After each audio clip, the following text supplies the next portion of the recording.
Pure cinema. But for some ancient peoples, this was a real and pressing concern. That seems kind of wild, right? Let's talk about it. But first, hello! My name is Garvin, and I read things and blather about them on the internet for your entertainment. Today we're looking at the mythology of the Dogheaded Men, or the Cynocephalists, as the Greeks called them. So, without further ado, let's turn to. So, let's talk about sources first. I am using a number of online sources that'll be listed in the description below, but my main sources are a pair of books. The big one is Myths of the Dogman by David Gordon White. He wrote that in 1991, and that book focuses on ancient myths, and for some of the cryptid stuff, I did use more online sources, but I also used the book Chasing North American Monsters. There'll be more information on those books in the description below. I also want to note that this video is intended as an introduction to this mythology tradition, and there will be follow-up videos that focus more on individual legends and stories. When they come depends on how my patrons vote.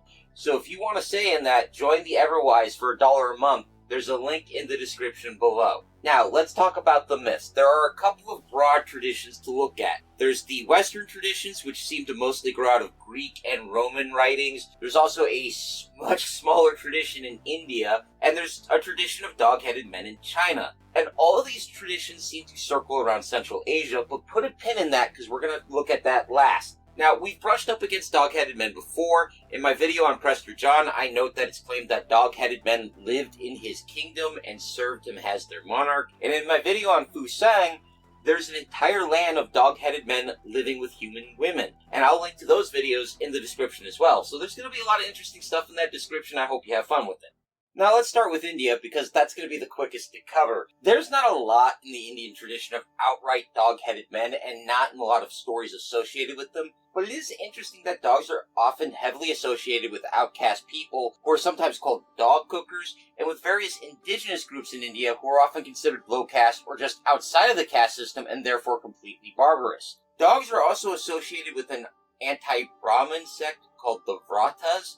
That said, there are scattered mentions of actual dog-headed people called the Samukha among the barbarians north of India, and they're often associated with kingdoms of women, places where human women are in charge and take dog-headed men as mates. Put a pin in that idea because it's going to come up again. Now, David White makes a point that dog-headed men often stand in for social outcasts or barbarian foreigners in the mythology, and this brings us to China.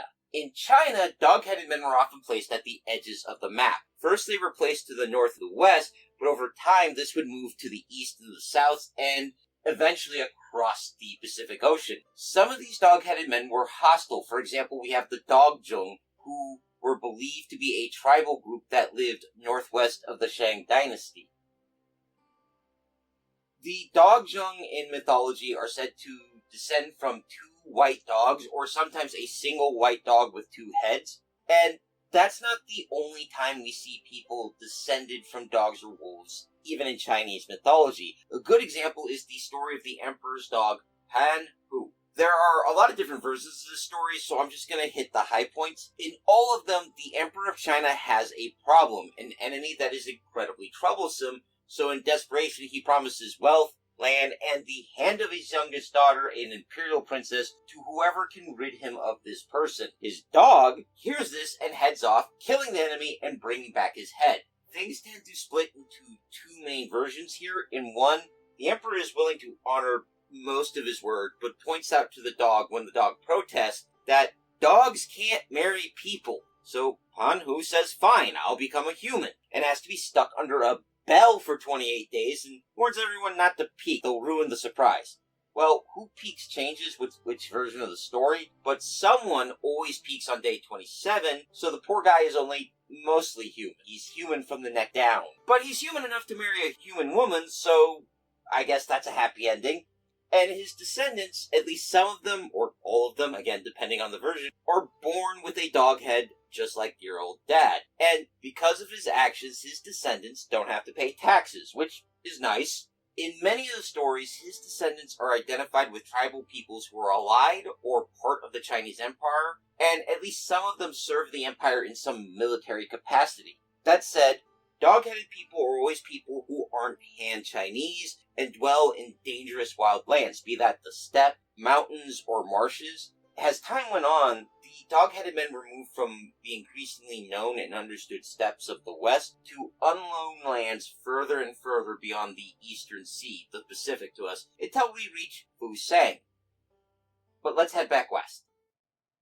Now, with the Greeks, I should mention that there was some Egyptian influence here with Anubis and other gods that had dog or dog-like heads, along with the fact that Greeks would go to Egypt and see statues of baboons and call those dog-headed apes. But the tradition of dog-headed men in Greece was that they all lived far to the east in India or far to the south in Ethiopia. And to keep in mind, in ancient Greece, India and Ethiopia are less real places with a concrete location and more words for places that are incredibly far away and filled with fantastical things. In a lot of ancient Greek traditions, Ethiopia is the southern edge of the world and India is the eastern edge. Dogmen were placed alongside an array of strange creatures in those places, and all of these beings were considered mortal humans, but incredibly foreign and strange. For example, you had the Blemmies, who had no heads, but eyes and mouths in their chest, or the monopods,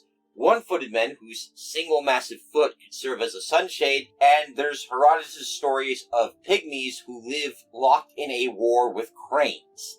Herodotus and Theseus are the two people who bring us the most information about the Greek tradition of dog-headed men. Theseus wrote quite a bit about how dog-headed men lived in India. He said they dwelt in mountains where they kept sheep, goats, and donkeys, and they would drink the milk of their sheep and hunt, as well as eating a fruit they had called Siptochora. And Siptochora, when you dried it, turned into a kind of amber that was highly prized, and they could trade that for bread, flour, and cotton with the more human Indians. And they were considered frightening fighters, but they had an unshakable sense of justice. They were also completely unable to speak human language, so they had to communicate through sign language, which meant that they could understand you, but you would be unable to understand them, at least without the sign language and other things. There are also traditions in Greece linking dog-headed men to the Amazon. Usually the story goes that they would mate, and if the child was a girl, she would look human and live as an Amazon.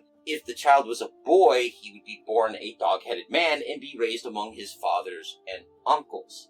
The Romans would pick up these stories and spread this tradition into Europe, where legends and stories of dog-headed men would echo from Ireland to Moscow, although there were differences created by space and time. For example, Eastern European stories would have creatures like the demonic Kurakonale, apologies to any Estonians, a demonic warrior with a doggish muzzle from Estonian traditions, and the rather more fantastical Soglav, one of my favorites. This is a creature with the legs of a horse, the body of a man, the head of a dog with iron teeth, and a single eye that lives in a cave with gems, which, man, that goes really hard. We really need to see more stuff like that in fantasy stories and games. This story comes from the southern Balkan regions, by the way.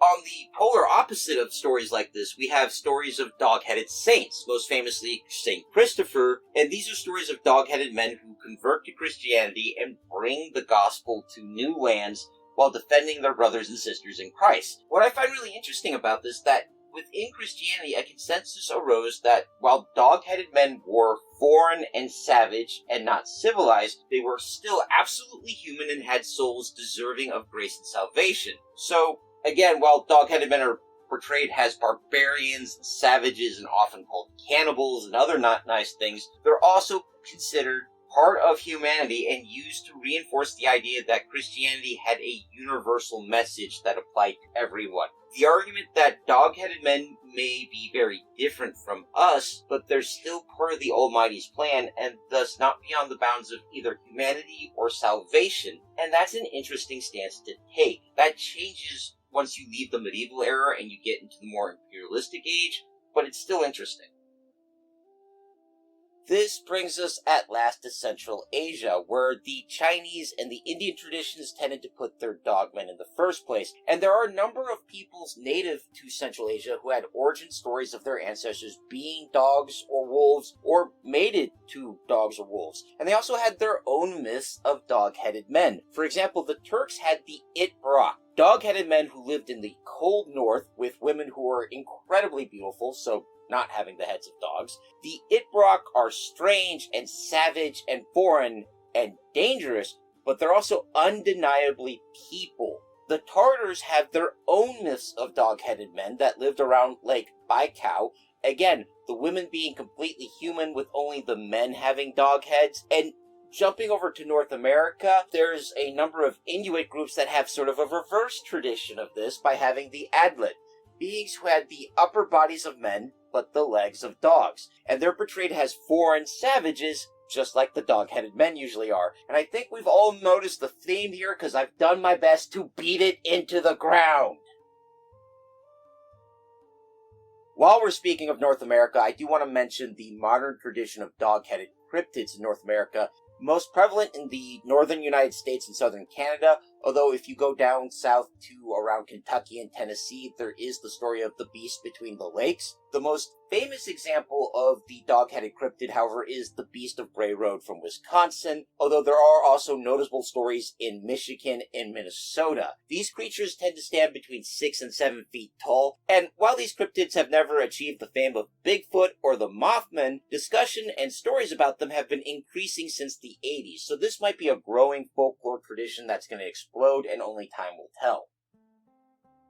Despite this possibly growing folk tradition, in modern fantasy, dog-headed races or just dog-like races in general seem to have become less popular. Let me give you an example here. D&D, the early editions, had several races that were dog-like, or could even be considered dog-headed men, but more recent editions have avoided those races entirely, instead focusing on cat people and other beast-like races, and for that matter, cat folk seem more popular in modern fantasy and science fiction in general. That said, we do still have some representation here. In Palladium role-playing games, we have the Wolfen in the fantasy setting, and in the Rift setting, we have the genetically engineered dog boys, and there is also the realm of Pugmire, a role-playing game where you play as humanoid dogs after all humans have disappeared. That said, I would like to cap this off with one last thought, which is directed at Wizards of the Coast. Bring back the Lupin, you cowards! Okay, that last part was louder than I meant for it to be, so apologies to anyone who was wearing headphones. But it's on that strident note that I'm going to end this week's video, and I hope you found it informative or at least entertaining. If you did, please leave a like, a comment, or consider subscribing, as that helps me in my eternal battle with the Dread Lord algorithm. Terror be on his name. If you'd like a voice in upcoming videos, you can join my Everwise patrons, where $1 a month gets you a vote on upcoming content just like this video. In fact, my patrons are voting on the next video as I record this, and I hope you join me next week for that video. But until then, take care of yourselves, take care of each other, and of course, keep reading!